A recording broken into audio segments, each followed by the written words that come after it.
Alright, so Cassie requested a video about the neboxes, all-in-one 10 mil tank and 60 watt mod. It does temperature control as well as regular wattage mode, and like I said, holds a whole 10 milliliters. Alright, so I'm going to go over some of the basic functions, how to use it, and of course some of the downfalls of the nebox and how to fix them or prevent them. Alright, so basic functions. 5 fast clicks on your fire button is going to turn it on and off.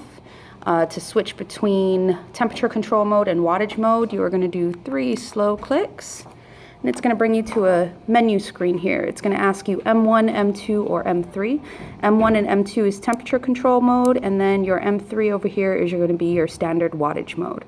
I got a standard Kanger coil in there, so I'm going to keep it on wattage mode, and then you press your fire button to select. And then of course your up and down arrow keys are going to control your temperature if it's on temperature control mode, or wattage if it's on wattage mode. Now it does have a pass-through standard micro USB charging slot. I do recommend, the pass-through mode is mainly for emergencies, so I always tell customers I recommend they buy a separate IMR charger.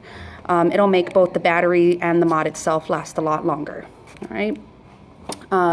Filling's going to happen right there. This whole piece comes off. I usually use a coin to get it off because the little slot right there.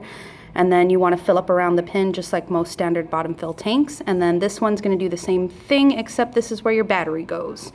All right, now some of the problems that I've seen with the nebox is, one, connection issues, meaning the pins inside the battery here, and then as well as leaking issues. Now connection issues, because of some of the leaking issues, it causes oxidation, or because of the condensation, it'll make the pins kind of cruddy or gunked up or kind of rusty. So what I do works great. You take a little standard pencil eraser and you want to cover all those connections in the pencil eraser, just kind of lightly scrub it. You don't want to press too hard because you don't want to rip the coating off of it, okay? So just a little bit of a standard pencil eraser, which I posted on Trello, which will work for a lot of different types of batteries and connections and stuff like that. So other than that, that usually fixes the connection issue. The leaking issue. Now this holds a whole 10 mils. As you can see right there, that's a lot of liquid, and it's in a pressurized tank. So if you're not using this guy and it's sitting around for a long time, you will wind up with a puddle of juice underneath it.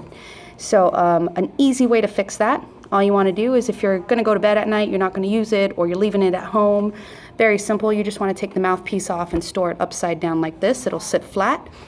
And then before you use it, you just want to take off your fill container right here where your coil is, and you want to release the pressure, put it back on, make sure it's in there nice and tight, make sure your coil's in there tight, and then go ahead and use it like you normally would. And then that storage, it usually takes care of the leaking issues. Other than that, the Kanger Tech nebox works really great, produces a nice cool vapor. It doesn't get too hot like the dual coil tank. So if you or your customers like the cooler vapor, but still a huge cloud of it with good flavor, the nebox probably be good for you. All right, if you have any questions, again, let me know.